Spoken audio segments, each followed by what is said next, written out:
চলুন জেনে নেওয়া যাক বাড়ির কাছের এক লতার অসাধারণ ভেষজ গুণাবলী।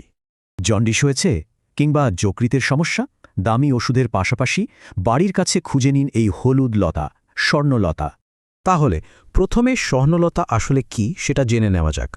আসলে স্বর্ণলতা হল ক্লোরোফিল ছাড়া এক পরজীবী ভেষজ উদ্ভিদ। এর মধ্যে আছে অ্যান্টি ইনফ্ল্যামেটরি আর অ্যান্টিঅক্সিডেন্টের মতো জরুরি উপাদান। তো এই গুণগুলো শরীরের ভেতরের রোগ সারাতে কিভাবে কাজ করে? এটা জন্ডিসে যকৃতকে সাহায্য করে, আবার ডায়াবেটিস বা ব্লাড প্রেশারও নিয়ন্ত্রণে রাখে। এর অ্যান্টি ইনফ্ল্যামেটরি গুণ কিন্তু ব্যথা আর ভেতরের ক্ষত সারাতেও দারুণ কাজ করে। যেমন ধরুন হাড়ের সমস্যা, শ্বাসকষ্ট বা তলপেটের ক্ষত সারাতে এটা বেশ সহায়ক। ভেতরের রোগ তো হলো, এবার দেখি বাইরের সমস্যায় এটা কিভাবে কাজে লাগে। বিশেষ করে নানা রকম চর্মরোগের চিকিৎসায় স্বর্ণলতা দারুণ উপকারী। যেমন ধরুন খোসপাচড়া, চুলকানি বা ত্বকের ব্যাকটেরিয়াজনিত সমস্যায় এর রস খুব কার্যকর। মুখের ঘায়ের মতো সাধারণ সমস্যারও কিন্তু সহজ সমাধান আছে স্বর্ণলতায়। স্বর্ণলতা সিদ্ধ করা পানি দিয়ে কুলকুচি করলেই মুখের ঘা দ্রুত সেরে যায়।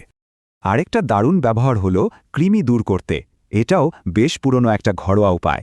স্বর্ণলতার বীজ চূর্ণ করে খেলেই কৃমির সমস্যা থেকে মুক্তি পাওয়া যায়।